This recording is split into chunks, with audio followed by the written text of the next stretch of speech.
Biot Savart law, उसमें हम पढ़ेंगे आज का आपका जो टॉपिक है वो, उसमें हम कंपेयर करेंगे बायोट सर्विट लॉ को कूलम लॉ के साथ। तो सबसे पहले जो हम देखते हैं आज का लेक्चर, वो हम देख रहे हैं कि SI यूनिट क्या है of magnetic field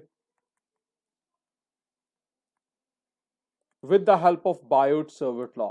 Biot Savart law के हेल्प से हमने क्या, हमारे पास जो है वो SI यूनिट क्या है मैग्नेटिक फील्ड का। भाई SI यूनिट जो है मैग्नेटिक फील्ड का वो है टेस्ला। टेस्ला है, इसे कैपिटल T से रिप्रेजेंट करते हैं। ये एक इन्वेंटर थे, एक साइंटिस्ट थे, निकोला टेस्ला, उनके नाम पे पड़ा हुआ है। बायोट ने क्या दिया था, बायोट सर्विट लॉ के अकॉर्डिंग जो मैग्नेटिक फील्ड इंटेंसिटी होती है that is equal to dB is equal to mu naught upon 4 pi into I dl sine theta upon r का स्क्वायर, यही था। अब मान लीजिए इसमें कुछ चीजें, कुछ कंपोनेंट जैसे करंट है that is equal to 1 ampere, एक एक यूनिट लेते जाओ। dl जो स्मॉल एलिमेंट लिया था that is 1 unit, 1 metre. Theta जो है आपका 90 डिग्री है, क्योंकि थीटा 90 हुआ तो साइन 91 हो जाएगा। और जो आपका वैल्यू है, आपकी जो r की वैल्यू है, डिस्टेंस की वैल्यू है दैट इज ऑल्सो 1 मीटर। अगर ये सारी वैल्यूज हम सब्स्टिट्यूट करें आपकी इस dB में, तो dB किसके बराबर आ जाएगा, your dB would be equal to mu not by 4 pi, mu not by 4 pi. और म्यू नॉट बाय 4 पाई की वैल्यू हमने पढ़ी थी, म्यू नॉट की वैल्यू होती है 4 पाई इंटू 10 की पावर -7 अपॉन 4 पाई, ये वाला आ गया। तो dB का यूनिट आ गया आपका भाई 4 पाई कट गया, तो दैट इज इक्वल टू 10 की पावर -7 टेस्ला। ठीक है, तो 1 टेस्ला किसके बराबर हुआ, 1 टेस्ला किसके बराबर हो गया, 10⁻⁷ dB। ठीक है, तो 1 tesla is equal to 10⁻⁷ dB। अब dB क्या है भाई, अब आप कह तो रहे हो कि 1 tesla, I am going to ask what is the numerical value of 1 tesla, और आपका आंसर क्या होगा, sir it is going to be 10⁻⁷ times dB। And what is dB, by dB is the magnetic field, magnetic field कौन सा, induced या caused या किसके कारण, बाय अ कंडक्टिंग वायर। कौन सी वायर लगाई थी हमने, कंडक्टिंग वायर, कॉपर वायर लगाई थी। कितनी, कॉपर वायर कितनी है, कॉपर वायर है 1 मीटर, dl है ना, ये हमने ले लिया। कॉपर वायर है, इसकी लेंथ कितनी है dl, और dl कितना है 1 मीटर। एंड इसमें कितनी करंट फ्लो कर रही है, ये देखो 1 ampere, and 1 ampere current is flowing in it कहां पे, कितनी दूरी पे है ये, जिस पॉइंट पे आप मैग्नेटिक फील्ड निकाल रहे हो उससे कितनी दूरी पे है, जो P पॉइंट था लास्ट लेक्चर में हमने देखा था, वहां से ये पॉइंट जो था P, ये इन दोनों के बीच का डिस्टेंस कितना था R, ये डिस्टेंस कितना था R, that distance R is equal to 1 metre. So flowing in it कितने distance, at a distance of 1 metre, of 1 metre. तो क्या डेफिनेशन आपने दी, आपने कहना है sir 1 tesla is equal to 10⁻⁷ times dB। और dB क्या है, dB मैग्नेटिक फील्ड है, किसके कारण, एक ऐसी वायर के कारण जो, जिसकी लेंथ 1 मीटर है, जिसमें करंट 1 एम्पियर है, और जो कितनी दूरी पे है हमसे, जिस पॉइंट पे हम चेक कर रहे हैं उससे 1 मीटर की दूरी पे है। तो सारे कंपोनेंट्स हमने यूनिट लिए हैं, तब जाके हमारे पास वैल्यू है। एक distance of 1 metre and perpendicular. ध्यान रहे परपेंडिकुलर भी होनी चाहिए, परपेंडिकुलर होनी चाहिए तब जाके हमारे पास ये वैल्यू आ जाएगी। So then 1 is this one. ये समझ आ गया आपको 1 टेस्ला कितना होता है, कैसे होता है, समझ आ गया। With the help of what, with the help of Biot-Savart law.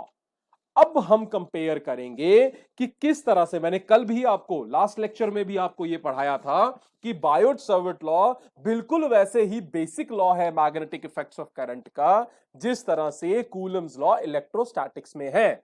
और दूसरी चीज आपको मैंने बताई कि मैग्नेटिक इफेक्ट्स किसके कारण होते हैं, due to the charges which are not at rest, means they are in motion.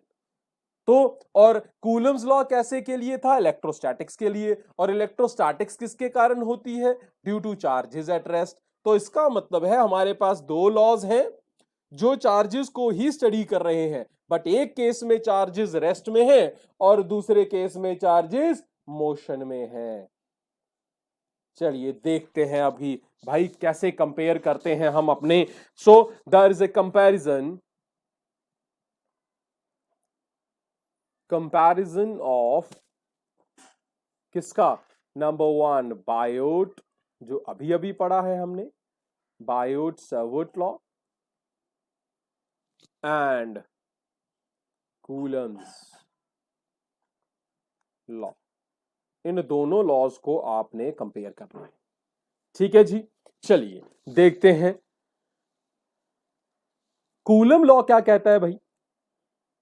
Coulomb law कहता है, कूलम्स लॉ क्या कहता है कि अब बात करते हैं मैग्नेटिक फील्ड की और उसमें करते हैं इलेक्ट्रिक फील्ड की। कूलम लॉ कहता है भाई जो स्मॉल इलेक्ट्रिक फील्ड होता है डीई, वो किसके बराबर होता है, याद है आपको, force upon charge was equal to electric field.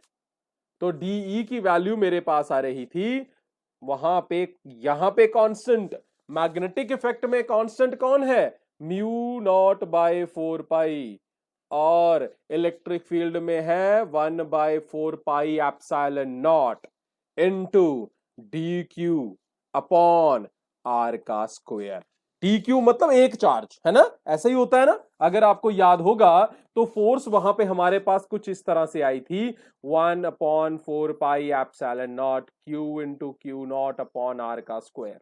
जब बच्चे इस क्यू नॉट को यहां ले आएंगे डिवाइडेड में, तो ये बन जाएगा इलेक्ट्रिक फील्ड, और पीछे बच जाता है 1/4 pi epsilon naught Q upon R का स्क्वायर। ये समझ आ रहा है, नहीं आ रहा है अगर तो मैं फिर से आपको बता देता हूं ये कहां से आया मेरे पास। मुझे पता है कि जो फोर्स होती है that due to a small charge that is equal to 1/4 pi epsilon naught into Q, एक जो चार्ज है मेरे पास, या जिसे मैं क्यू नॉट लेता हूं test charge, due to small charge upon R का स्क्वायर। मुझे चाहिए DE, DE is equal to F upon DQ, sorry F upon Q naught, जो मेरे पास Q नॉट की वैल्यू आ जाएगी। Q नॉट मेरा यहां पे आ गया, जब मैं इसे Q नॉट से डिवाइड करूंगा तो मेरे पास आ जाएगा 1/पाई epsilon nought DQ upon R का स्क्वायर। ये हमने पढ़ा हुआ है भाई पहले, ठीक है, that was your first chapter electrostatics. ठीक है, अब आपके पास आ गया D is equal to F upon Q. तो यहां पे आपको किसकी वैल्यू मिल गई, इलेक्ट्रिक फील्ड की। और बायोट-सावर्ट लॉ क्या कहता है, बायोट देता है आपको मैग्नेटिक फील्ड की वैल्यू। वो कहता है dB is equal to constant, अब क्या हो गया, म्यू नॉट बाय 4 पाई, इनके साथ चार्ज की जगह आइडियल साइन थीटा आर का स्क्वायर। अब दोनों को कंपेयर करो, ये दोनों आपको सामने सामने आ गए हैं, दोनों चीजें कंपेयर करो, दोनों में क्या सिमिलरिटीज हैं क्या डिफरेंसेस हैं, आपको बड़े आसानी से समझ आ जाएंगे। चलिए देखते हैं पहले इन दोनों में सिमिलरिटीज क्या हैं, देखते हैं भाई सिमिलरिटी क्या है, सिमिलर कहां कहां है। सिमिलरिटीज, पहली सिमिलरिटी, सबसे पहली सिमिलरिटी क्या है, कि बोथ जो दोनों चीजें हैं वो सबसे पहले दिखाई दे रहा है दोनों के डिनोमिनेटर में आर का स्क्वायर है ना, दोनों का आर स्क्वायर। इसका मतलब है दोनों के दोनों इनवर्सली प्रोपोर्शनल हैं, दोनों चीजें जो हैं वो इनवर्सली डिपेंडेंट हैं आर स्क्वायर के। मींस दोनों के दोनों जो हैं वो इनवर्स स्क्वायर लॉज हैं, इनवर्स स्क्वायर लॉज हैं। ठीक है, मतलब दोनों में मैग्नेटिक फील्ड में भी अगर पॉइंट दूर होगा तो इफेक्ट कम होगा, इलेक्ट्रिक फील्ड में भी पॉइंट दूर होगा तो इफेक्ट कम होगा। दूसरी चीज जो दोनों, दूसरी एक प्रॉपर्टी है इनकी, electric field as well as magnetic field, ये दोनों लॉन्ग रेंज फील्ड्स हैं। ये क्या है? दोनों लॉन्ग रेंज फील्ड्स। ठीक, तीसरी जो प्रॉपर्टी है, अब डी भी आ रहा है, इसका मतलब है इंटीग्रेट करके छोटे छोटे हिस्सों को ऐड कर सकते हैं। डीई में भी आपने देखा कि वहां पे भी हम एडिशन कर सकते थे। अगर आपको याद होगा हमने इस कंसेप्ट को अप्लाई किया था कि हमारे पास जब हमने इक्वेटोरियल्स या डायपोल्स यूज किए थे, मींस हम छोटे छोटे electric as well as magnetic fields को एड अप कर सकते हैं। एड अप करने का नाम क्या होता है? We can apply superposition principle. Superposition principle जो है आपका वो दोनों केसेस में एप्लीकेबल है। दोनों केसेस में क्या है? एप्लीकेबल। अब क्वेश्चन हो सकता है किसी का, शायद उसने पहला चैप्टर ना पढ़ा हो, व्हाट इज सुपरपोजिशन? भाई सुपरपोजिशन होता है जब similar quantities different different parts में हो। मान लीजिए आपके पास छोटे छोटे मैग्नेटिक फील्ड्स हैं B1 B2 B3, तो सुपरपोजिशन कहता है कि total magnetic field B will be the sum of individual values B1 plus B2 plus B3।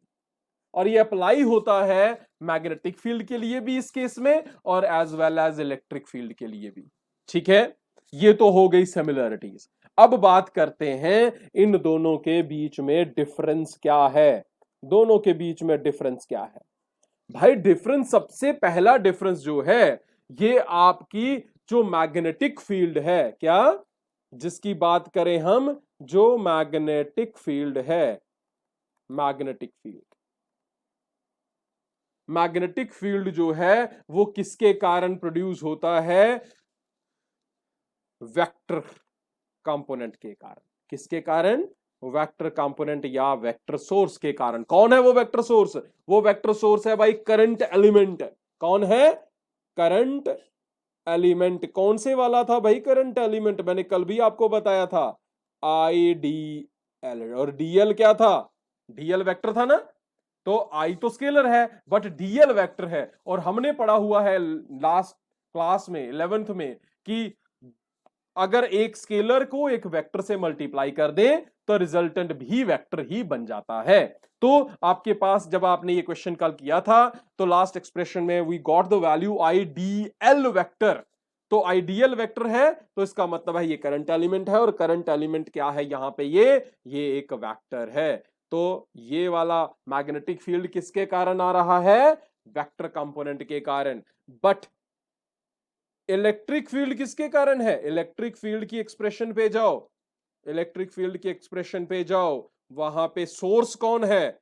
वहां पे सोर्स है चार्ज। सोर्स कौन है? चार्ज। और बच्चे चार्ज क्या होता है? स्केलर। चार्ज क्या होता है? स्केलर। सो मैग्नेटिक फील्ड का सोर्स कौन हो गया? वेक्टर, करंट एलिमेंट जो कि वेक्टर है। और इलेक्ट्रिक फील्ड का सोर्स कौन हो गया? चार्ज जो कि स्केलर है। तो मैग्नेटिक फील्ड का सोर्स वेक्टर और इलेक्ट्रिक फील्ड का सोर्स स्केलर। चलिए, एक आपकी डिसिमिलरिटी आ गई। दूसरी डिसिमिलरिटी की बात करते हैं कि जो डायरेक्शन है इलेक्ट्रिक फील्ड की, हमेशा याद रखना है कि डायरेक्शन जो है, डायरेक्शन ऑफ इलेक्ट्रिक फील्ड को बेटा मैं ई वेक्टर लिख रहा हूं, ठीक है। ई वेक्टर जो है आपका, जो डायरेक्शन इलेक्ट्रिक फील्ड की है, is along the displacement vector. कौन सा वाला वेक्टर? अगर आपके दो चार्जेस हैं, ये दो चार्जेस को जो ज्वाइन करने वाली लाइन होती है, आपकी इलेक्ट्रिक फील्ड की डायरेक्शन इसी लाइन के अलोंग होती है। किसके अलोंग होती है?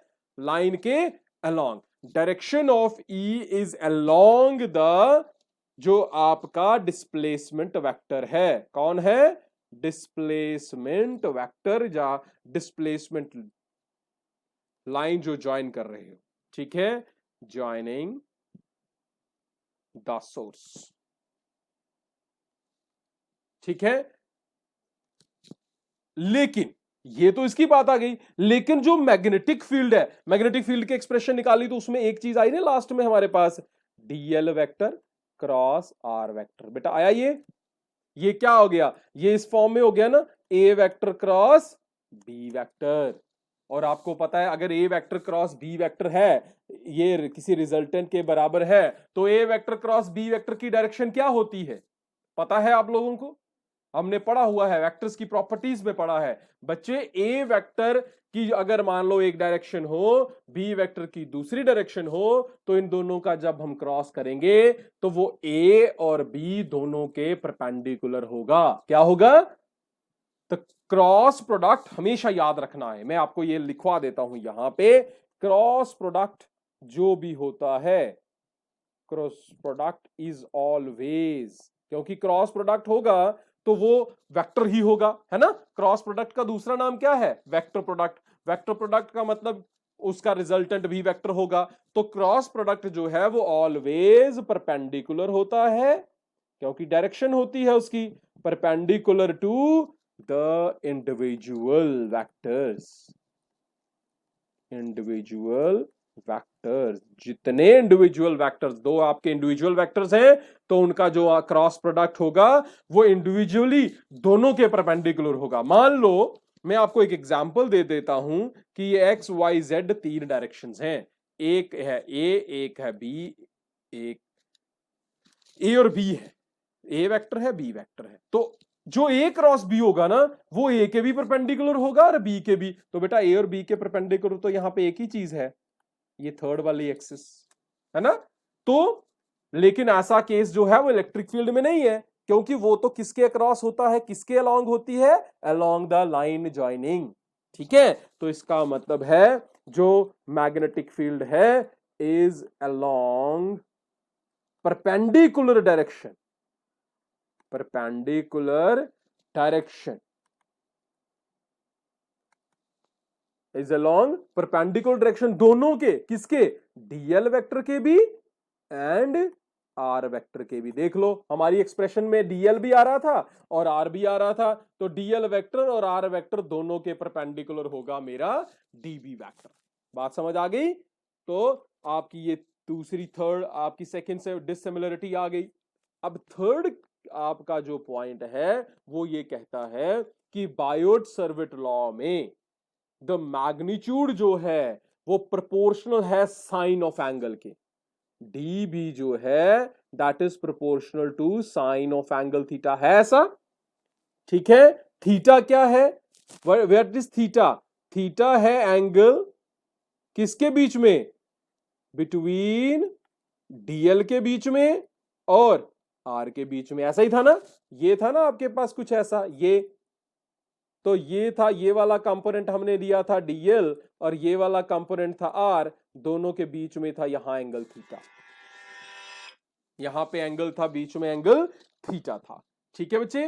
तो इन दोनों के बीच में एंगल जो था उसके डायरेक्टली प्रोपोर्शनल है, बट आपका जो इलेक्ट्रिक फील्ड है उसमें ऐसा कोई भी रिलेशन नहीं है, नो सच रिलेशन एग्जिस्ट, वहां पे ऐसा कोई भी रिलेशन एग्जिस्ट नहीं करता। बात समझ आ रही है, वहां पे ऐसा कोई भी रिलेशन नहीं है, वहां पे कोई भी ऐसा एग्जिस्टेंस नहीं है, डिपेंडेंस नहीं है किसी एंगल पे, करता है कोई भी ऐसा रिलेशन नहीं है कि इलेक्ट्रिक फील्ड या कूलम्स लॉ में कहीं भी थीटा नहीं आता, तो थीटा के ऊपर कोई भी डिपेंडेंस नहीं है। तो ये बात समझ आ गई आपको कि मैग्नेटिक फील्ड जो है वो उसकी डिपेंडेंस होती है एंगल पे कि किस डायरेक्शन में बना रहा है, तो लेकिन आपकी इलेक्ट्रिक फील्ड की कोई भी थीटा डिपेंडेंस नहीं है। तो ये बात समझ आ गई बच्चे। तो ये थे आपकी सिमिलरिटीज एंड डिसिमिलरिटी या डिफरेंसेस। अब चलो ज्यादा अंडरस्टैंडिंग के लिए कुछ न्यूमेरिकल्स कर लेते हैं इनके बेस पे। बायोट-सावर्ट लॉ है तो आगे इसकी नेक्स्ट जो होंगे वो इसके एप्लीकेशंस होंगे। एप्लीकेशंस के लिए आपको इसको समझना बहुत ही जरूरी है। तो और इसकी बड़े सारे न्यूमेरिकल्स भी आते हैं। चलिए क्वेश्चन लेते हैं। क्वेश्चन नंबर 1 है आपका, a wire is placed along north south direction. क्या है? वायर रखी हुई है कहां? नॉर्थ साउथ डायरेक्शन में। North south direction, north south direction में आपने वायर रखी हुई है और इसमें जो करंट मूव कर रही है I that is equal to 8 ampere. कहां से कहां जा रही है? South to north.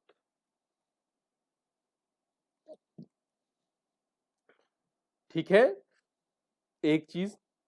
दूसरी, अब आपने करना क्या है? आपने फाइंड द मैग्नेटिक फील्ड, आपने निकालना है डीबी। ठीक है, डीबी निकालना है due to 1 centimetre piece of wire. क्या? ध्यान से, due to 1 centimetre piece of wire, तो मतलब डीएल कितना है? 1 सेंटीमीटर।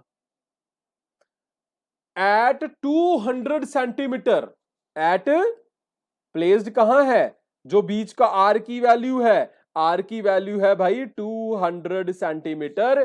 कहां पे? नॉर्थ ईस्ट में। कहां पे है वो? नॉर्थ ईस्ट में। ध्यान रहे, बड़ी सारी डायरेक्शंस हैं यहां पे। नॉर्थ ईस्ट में है। कहां से? ये जो 1 सेंटीमीटर पीस है इससे नॉर्थ ईस्ट डायरेक्शन में है। चलो ध्यान से देखते हैं, हमें कोई जल्दी नहीं है। देख लीजिए, डायरेक्शंस बना लो पहले, सिंपल तरीका। ये आपकी डायरेक्शंस आ गई। ये आपका हो गया ईस्ट, हो गया, this is your west, this is your north, this is your south. Done. अब करंट जो है, जो करंट जो है भाई वो कहां से कहां जा रही है? साउथ टू नॉर्थ जा रही है। ध्यान से, ये है भाई साउथ टू नॉर्थ, तो करंट की डायरेक्शन हो गई साउथ टू नॉर्थ। ये रेड कलर बता रहा है करंट की डायरेक्शन। ठीक है बच्चे, अब याद रखना है कल वाला snow rule. South to north जा रही है करंट की डायरेक्शन, और जो आपका फील्ड जो पड़ा है, अब हम यहां पे देखते हैं। तो ये डायरेक्शन आ गई करंट की, ये वायर है आपकी, इस वायर की लेंथ है डीएल, डीएल की वैल्यू हमें मिल गई है। और अब नॉर्थ ईस्ट किधर है बच्चे? नॉर्थ ईस्ट इधर है ना, ये नॉर्थ और ईस्ट के बीच में डायरेक्शन होती है नॉर्थ ईस्ट। तो ये हो गया मेरा एंगल। बच्चे, नॉर्थ और ईस्ट के सेंटर में होता है नॉर्थ ईस्ट। नॉर्थ और ईस्ट के बीच में एंगल कितना होता है? 90 डिग्री। सभी डायरेक्शंस के बीच में 90 डिग्री होता है ना, तो 90 का सेंटर कितना हो गया? 45 डिग्री। कितना हो गया? बस बच्चे, मुझे एंगल मिल गया, तो थीटा भी मिल गया मुझे 45 डिग्री। चलो जी, काम ही खत्म हो गया। अब यहां पे ये वाला, यहां पे इस पॉइंट पे मुझे निकालना है, तो यहां पे मुझे आर की वैल्यू भी दी जा चुकी है। ये डिस्टेंस कितना है? 200 सेंटीमीटर। ये डीएल दे गया है मुझे, दैट इज 1 सेंटीमीटर। अब सेंटीमीटर में है, सबको मीटर में कन्वर्ट करना पड़ेगा, और आई की वैल्यू भी दी गई है। तो चलिए, ये डायग्राम समझ आ गई सबको? अब ध्यान से अपनी अपनी वैल्यूज लिखो। आई कितना है? 8 एम्पेयर। डीएल कितना है? जैसे जैसे फॉर्मूले में आता है, फॉर्मूला होता है I D L sine theta upon R का square into constant mu not by 4 pi. बच्चे, यही होता है फॉर्मूला। तो म्यू नॉट बाय 4 पाई की वैल्यू पता है मुझे, आई की वैल्यू आ गई 8 एम्पेयर, डीएल आ गया मेरे पास 1 सेंटीमीटर। 1 सेंटीमीटर का मतलब क्या होता है बच्चे? 10⁻⁻², यस, 0.01 मीटर। फिर डीएल के बाद आ गया साइन थीटा, थीटा की वैल्यू आ गई 45 डिग्री। थीटा 45 डिग्री है, ठीक है, तो साइन थीटा आपने निकाल लेना है यहां से। अब आ गया अगली वैल्यू आ गई आर। आर कितना है? 200 सेंटीमीटर। 200 सेंटीमीटर मतलब 2 metres. Done. We got all the values that are required for your formula. अब डीबी चाहिए मुझे। This implies the magnetic field is equal to mu not by 4 pi. Mu, very good, -7, क्योंकि divided by 4 pi है तो वो mu naught की वैल्यू से कट जाएगा। इंटू आई की वैल्यू है 8 इंटू डीएल की वैल्यू है 10⁻²। ये देखिए इंटू साइन थीटा की वैल्यू है 45 डिग्री। पता होगा आपको कितना है साइन 45, आपको पता होगी वैल्यू, अपॉन आर की वैल्यू है 2 का हो गया स्क्वायर। ठीक है बच्चे, इसे सॉल्व कर लेना आपने। सबसे पहले पावर सॉल्व कर लो, 8 आ गया, ये 2 2 जा 4 हो जाएगा और 4 2 जा 8 हो जाएगा। 10⁻⁻7 है, -7 और -2 -9, 2 इंटू 10⁻⁻9 इंटू ये क्या है आगे साइन 45 डिग्री। साइन 45 कितना होता है? Very good, 1/√2। ठीक है बच्चे, अब बच्चे √2 है ना, अब इसको सॉल्व कर सकते हो ना यहाँ पे। मुझे नहीं लगता कैलकुलेटर की जरूरत है आपको, आप लेकिन आप कैलकुलेटर फिर भी कोशिश करते हो यूज करने की। That is there is any requirement for that. बेटा ऊपर 2 है, इस 2 को लिख सकते हैं √2 इंटू √2 इंटू 10⁻⁻9 अपॉन √2। बच्चे एक √2 के साथ कट गया, ओके है, बस डन हो गया। dB इज इक्वल टू √2 की वैल्यू होती है बच्चे 1.4 होता है, so you can take up to 1.4 into 10⁻⁻9। साथ में यूनिट अभी पढ़ा हमने क्या, टेस्ला। ठीक है भाई, तो ये आपके आ गया न्यूमेरिकल। इस तरह से आपके पास वैल्यूज आ जाती हैं, आप अच्छे से निकाल सकते हो वैल्यूज।